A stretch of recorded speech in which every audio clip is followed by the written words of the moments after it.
guys, what's going on? Blaine back for another Netflix review, and today I'm going to be talking about The Electric State.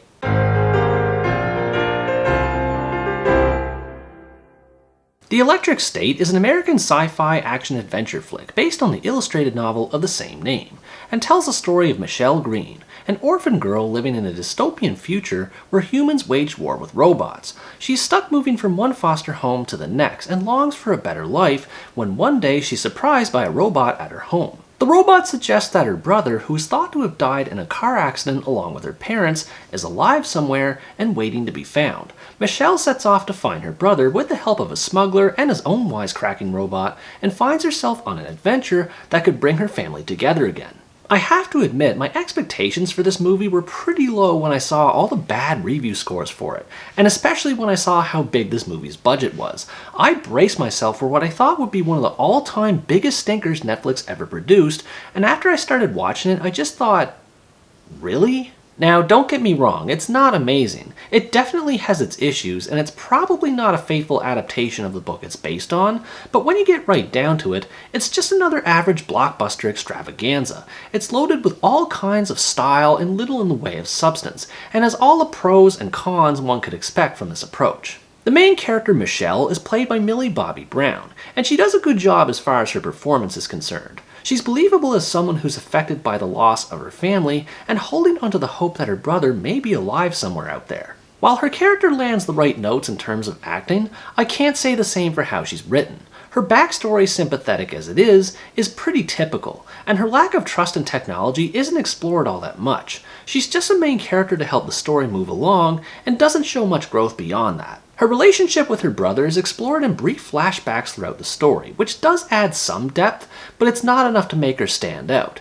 Even the amusing interaction she has with the robot Cosmo, which supposedly contains her brother's personality, feel bland and don't contribute much to any character development. The other characters are just as okay too. Certainly nothing horrible, but nothing memorable either. Chris Pratt, who plays the smuggler Keats, feels like he's just performing in the same comic relief role he's always had since Guardians of the Galaxy, and his sidekick Herman isn't much better. They are enjoyable enough as far as their banter goes, but that's about it. It's unfortunate because it feels like there should be more to Keats than there is. His military background is shown briefly in the opening minutes of the movie where it gives a bunch of exposition, and I thought the movie was going to explore his past in this regard at some point down the road, and it never happens. Everything about this movie feels like it's been done before, and in better movies than this one. The rogue conflict of humans warring against robots, the whole dystopian vibe of people becoming dependent on technology, and the shallow characters with a one-note objective, it all just feels hollow. There's nothing wrong with movies tackling unoriginal concepts and themes, because it is pretty difficult to tell old stories in a new way,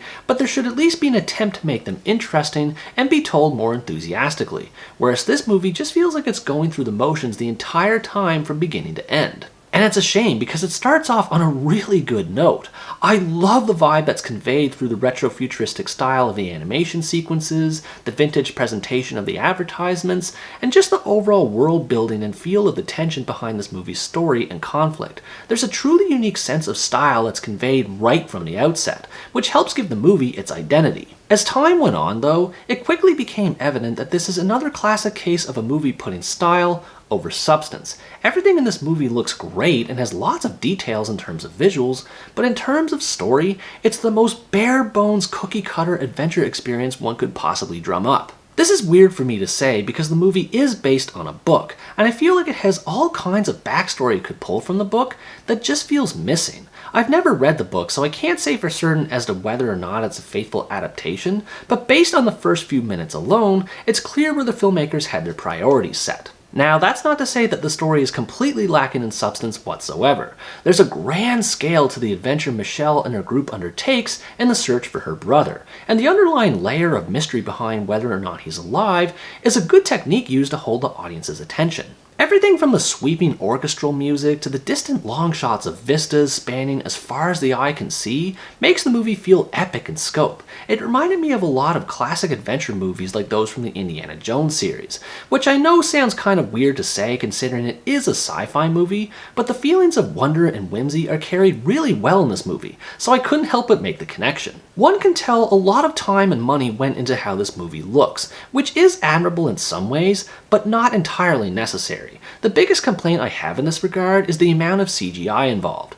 Whether it involves the robots or the action scenes or the views in the background, it feels like every scene has some level of computer generation involved. Honestly, the CGI looks fine, but it gets old to see after a while as it doesn't leave much to the imagination, and I had to question the amount of money put into it. I mean, $320 million? I can't help but feel a lot of that money was wasted, because there is no way a movie that looks like this should cost that much to make. The number of robots and the amount of CGI involved in portraying them probably had something to do with it, and in fairness, there is a nice variety of them with different personalities, even if they are just as one note as the other characters. It does help that the movie has recognizable voices behind them, most notably Woody Harrelson in the role of Mr. Peanut and Ke Huy Quan as the PC. They all look cool and fit the aesthetic of the story, but again, they feel shallow in execution, and there's a great deal of plot armor involved in keeping them alive throughout the movie. Even the villains feel dull and unimaginative. Stanley Tucci plays the generic scientist trying to benefit many by sacrificing a few, while Giancarlo Esposito's role as a henchman for hire barely has any presence in the movie at all. They all fulfill the bare minimum level of expectations for their roles, which is disappointing. Much of this movie's enjoyment will ultimately come from the spectacle of its action and adventure set pieces. They do help shake up the monotony of the story, and they are pretty fun and flashy to watch, but they feel a bit empty, because there's no sense of emotional connection to the story and characters due to a lack of proper development. I also feel like a lot of this movie leans heavily into 90s kids and people who will get 90s references. It's part of the movie's comedy where things like Marky Mark and the Funky Bunch, Sears, Radio Shack, and a bunch of other things are name dropped. The references are amusing at first, but they wear thin after a while, like most other things in this movie. Even the movie's themes are approached in a half-baked manner. It has too little to say about the things that do matter, like how people have become overly dependent on technology, and too much to say about the things that don't, mostly about how bad humans are because they mistreat robots. It's like, okay, and? It's weird how ham-fisted the dialogue feels, and how it hammers audiences with exposition and tells them what to think, yet never expanding on what it says beyond surface level. I appreciate that there are themes present in it, and there is a lesson for the characters to learn, but the whole thing feels like an on-rails experience. There's no opportunity for audiences to think for themselves when watching it. Overall, The Electric State is enjoyable enough if one treats it for what it is. It has a fun atmosphere and adventure, and the most basic of basic characters and plot to follow along with. If you like blockbuster action-adventure flicks and just want to turn your brain off and enjoy a visual spectacle, you might enjoy checking this out. I do think the sheer level of criticism hurled this movie's way is kind of harsh, but at the same time, it's not totally unwarranted. I probably would have hated this movie more if I read the book it's based on, but as it stands now, it's okay. Not electrifying by any means, but still decent as a popcorn flick. What did you think about this movie? Did you enjoy it for what it was, or did you think it failed as an adaptation and movie on its own? Let me know in the comments below. Anyways guys, that's going to wrap up my review of The Electric State. Thanks for watching this video, I hope you enjoyed it, and as always stay tuned for the next part, where next time I review the animated fantasy adventure, Wolf King.